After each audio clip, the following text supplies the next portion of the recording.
መጪው ሀገራዊ ምርጫ አስመልክቶ ከኢዜማ የተሰጠ የአቋም መግለጫ። ፓርቲያችን ኢዜማ በተደጋጋሚ እንደገለጸውና የሀገራችንን ሕግ አክብሮ የሰላማዊ ፖለቲካ ፉክክር ለማድረግ ሲመሰረት ሚናው ሀገራችን ያለችበትን ሁኔታ የተረዳ የመፍትሄ አማራጭ ማሳብ ማቅረብ፣ አማራጭ ሀሳቡን የሚተገብሩ አመራሮችን ማፍራትና እንደ ፓርቲ ጠንካራ የምርጫ ክልል መሰረት ያደረገ የድርጅታዊ መዋቅር መፍጠር እንደሆነ የዚህም መጨረሻ ግቡ የህዝብ ይሁንታን አግኝቶ የመንግስት ኃላፊነትን በየደረጃው መውሰድ ነው። ባለፉት ዓመታት አማራጭ ሀሳቦችን እየጠቆምን በተለይም በዜጎች ደህንነት፣ የምጣኔ ሀብትና የህግ የበላይነት ላይ የልዩነት ሀሳቦቻችንን እያነሳን ስናሳይ እንደነበረ ይታወቃል። ከዚህ በተጨማሪ ድርጅቱን በጋራ ሀሳቤ አመራሮችና አወቃቀር ስናጠናክር አሳልፈናል። አሁን ጊዜው እነዚህን ተግባራት ውጤት ሀገራዊ ምርጫውን በንቃት በመሳተፍ የህዝብን ይሁንታ ለማግኘት የምንጠቀምበት እንደሆነ እናምናለን። በመሆኑ ለመጪው 2018 ሀገር አቀፍ ምርጫ ለመወዳደር መወሰናችንን መግለጽ እንወዳለን። በዚህ ምርጫ ለመወዳደር ስንወስን ሀሳባችንን ለህዝብ በማድረስ ትክክለኛ አማራጭ ሆኖ ለመገኘትና ምርጫውንም ለማሸነፍ በማለም እንጂ ምርጫውን ለሌላ ማንኛውም አይነት ጥቅም ለማዋል ምንም አይነት ፍላጎት እንደሌለንም በዚህ አጋጣሚ ለመላው የኢትዮጵያ ህዝብ ለመግለጽ እንወዳለን። በምን አይነት ሀገራዊ ሁኔታ ውስጥ ሆኖ የሚደረግ ምርጫ ነው ወይም አስቻይ ሁኔታ? ፓርቲያችን በዚህ ሀገር አቀፍ ምርጫ ለመወዳደር ሲወስን የምርጫው ሂደት አልጋ ባልጋ ይሆናል ከሚል ተላላነት በመነሳት አይደለም። የሀገራችን አሁናዊ ሁኔታ ባጭሩ ለመግለጽ መደበኛ በሆነ የህገ መንግስት እና ወይም የፖለቲካ ስርዓት ችግሮቻችን መፍታት አንችልም የሚል የጋራ ስምምነት ላይ ተደርሶ ካለፈው 6ኛው ሀገር አቀፍ ምርጫ ማግስት አንስቶ ሀገራዊ ምክክር እያደረግን ያለ መሆኑ በራሱ ሌሎች የተብራሩ አስቻይ ሁኔታ ትንታኔዎች ሳይደረግ ነባራዊ ሁኔታውን ለመረዳት ያስችላል ብለን እናምናለን።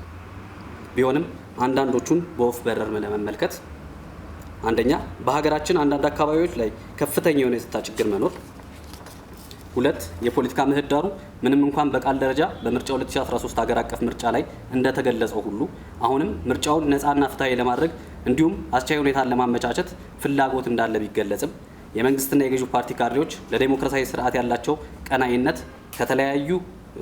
ከተለያዩ አሁናዊ ተግባሮቻቸው እንኳን ስንመለከት ሀገራችን መድረስ ከምትፈልግበት በንጽጽር ሲታይ በጣም አናሳ ተነሳሽነት ያለ መሆኑ፣ 3 ያለው የፖለቲካ ባህል የማህበረሰቡን ቁስል እያከኩ ከሚገኝ ጊዜያዊ የፎታ ማስታገሻ ባለፈ ቁስልን አክሞ ለዘለቄታው የሚሆን ፈውስ ዝግጁ አለመሆን ወይም ከመፍትሄ ጠቋሚ ሀሳቦች ይልቅ ስሜት ተንኳሽ ሀሳብ አየሩን የተቆጣጠረበት መሆን እንዲሁም ሌሎች በርካታ ችግሮች ተደማምረው ለዲሞክራሲያዊ ምርጫ ፖለቲካ ያለው ምህዳር ውሱን መሆኑን እንረዳለን።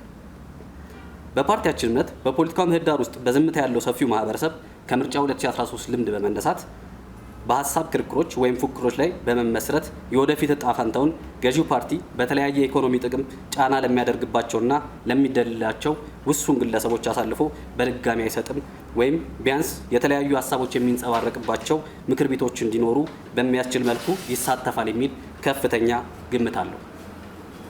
ምርጫ ለምን ያስፈልጋል ወይም የምርጫ ጠቀሜታ? ምርጫ በሀገራችንም ሆነ ሌሎች ሀገራት የሚያስፈልግበት ዋነኛ ምክንያት በህዝብ የተመረጠ ቅቡልነት ያለው መንግስት እንዲኖር ማስቻል ሲሆን ኢዜማም መንግስት ሆኖ ለመመረጥ በሚያስችል ደረጃ የፖሊሲ አማራጮችን በማቅረብ የሚወዳደር ይሆናል።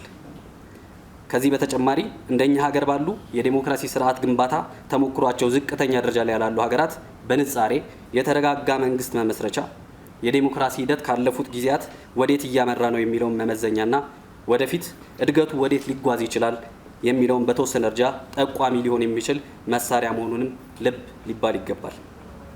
በተጨማሪም ለተፎካካሪ ፓርቲዎች ከወትሮ በተለየ ሁኔታ የልዩነት ሀሳቦቻቸውን በፖለቲካ ገበያው የሚሸጡበት እና ያሉበትን ደረጃ ለመራጩ ህዝብ የሚያሳዩበት በመሆኑ የተለየ ጊዜ ሆኖ ይታያል። የብዙሃኑንም ቀልብ ይስባል። ለሚመለከታቸው አካላት የቀረበ ጥሪ። ፓርቲያችን የምርጫ ምህዳሩን ገምግሞ ምርጫ ከፓርቲ በዘለለ በአጠቃላይ ያለውን ጠቀሜታ በጥልቀት በማየት ምርጫው ተጀምሮ እስኪጠናቀቅ ባለው ጊዜ ውስጥ በቀጥታም ሆነ በተዘዋዋሪ የተለያየ አይነት ተሳትፎ ያላቸው ባለድርሻ አካላት ሚናቸውን በቅጡ እንዲወጡ እንደሚከተለው ጥሪ ያቀርባል። አንደኛ፣ መንግስት ቀጣዩን ምርጫ ዴሞክራሲያዊ ለማድረግ ከሁሉም አካላት በላይ ከፍተኛ ኃላፊነት ያለበት መንግስት ነው።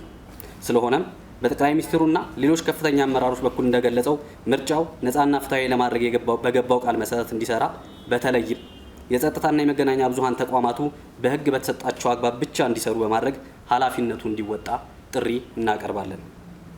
ሁለተኛ፣ ገዢው ፓርቲ ምርጫውን ኢፍትሐዊ የሚያደርገውን የመንግስት ተቋማት ኃላፊዎችንና የመንግስት ሀብቶች ከመጠቀም እንዲቆጠብ፣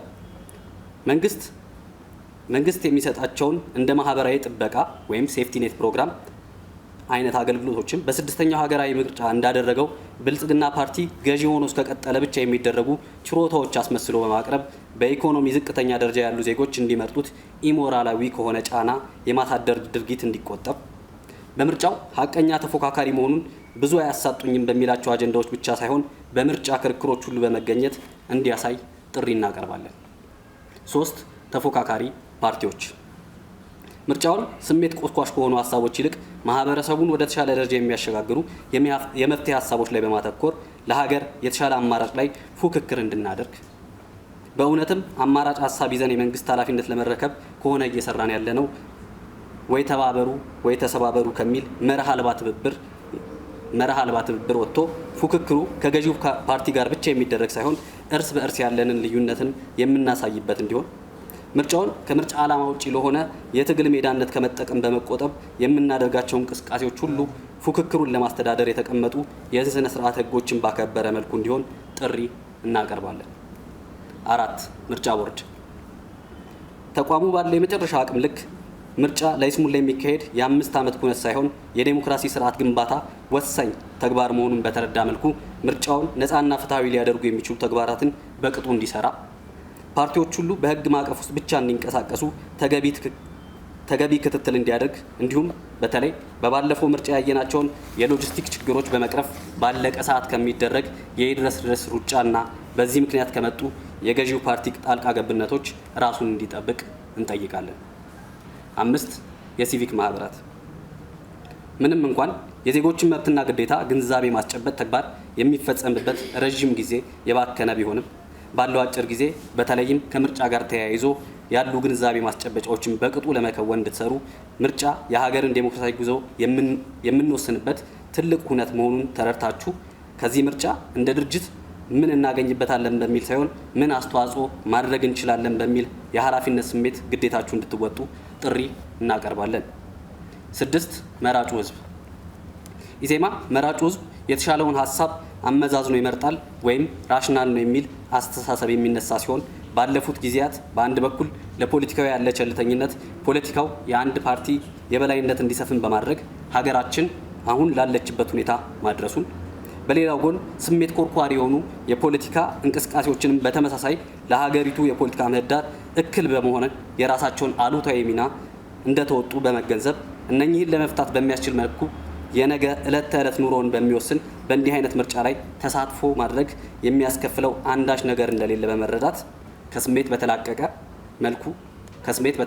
መልኩ የመፍትሄ ሀሳቦች የያዘውን አማራጭ ለመምረጥ ለመረጫነት ከመመዝገብ ጀምሮ ሌሎች እንዲመዘገቡ በማበረታታት ተገቢውን ዝግጅት ማድረግ አስፈላጊ መሆኑን በመገንዘብ ለምርጫ ራሱን ዝግጁ እንዲያደርግ ጥሪ እናቀርባለን። በመጨረሻም ኢዜማ ከላይ የተጠቀሱት አካላት ጥሪ በተላለፈው መንገድ በቅጡ ተግባራቸውን ከተወጡ በዚህ ምርጫ ከስድስተኛው ሀገር አቀፍ ምርጫ የተሻለ የዴሞክራሲ ልምምድ ግንባታ የምናደርግበትና ለወደፊቱ ደግሞ አሁን ከምናደርገው በተሻለ የምንጓዝበት ዴሞክራሲያዊ ስርዓት ግንባታ መሰረት የሚጥል እንደሚሆን ተስፋ እናደርጋለን። እርስ በርስ ከመገዳደል በመለስ ያሉ የሰላማዊ የፖለቲካ ሂደቶች ላይ እየተሳተፉ ሀገራዊ ችግሮችን ለመፍታት መረባረብ የፖለቲካ ፓርቲዎች ኃላፊነት ነው። ሰላማዊ የፖለቲካ ልምምድ ማዳበር ብቸኛው ዘላቂ የመፍትሄ አቅጣጫ እንደሆነ ለሀገር ወዳዶች ሁሉ መልእክታችንን እናስተላልፋለን። የኢትዮጵያ ዜጎች ለማህበራዊ ፍትህ ኢዜማ ታህሳስ 07 2018